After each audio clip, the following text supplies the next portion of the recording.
আজকে কথা বলবো ঢাকা মহানগর দক্ষিণের সেক্রেটারি ডক্টর শফিকুল ইসলাম মাসুদকে নিয়ে। ভিডিওটি ভালো লাগলেই অবশ্যই লাইক, কমেন্ট, শেয়ার করবেন ও সাবস্ক্রাইবও করতে ভুলবেন না।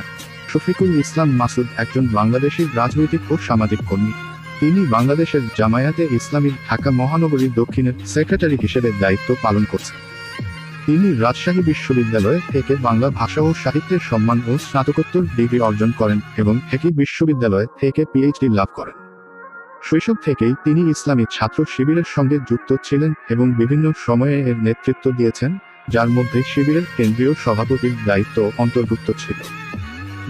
মাসুদ বিভিন্ন সময়ে রাজনৈতিক কর্মকাণ্ডের জন্য আটক ও নির্যাতিত হয়েছেন। তাকে কয়েকবার পুলিশি হেফাজতে নেওয়া হয় এবং জামিনের মুক্তি পেলেও পুনরায় গ্রেফতার করা হয়েছে। সামাজিক ও ধর্মীয় কাজে সক্রিয় থাকা ছাড়াও তিনি বিভিন্ন আন্তর্জাতিক সেমিনারে অংশগ্রহণ করেছেন এবং বিভিন্ন বিষয়ে বক্তব্য রেখেছেন।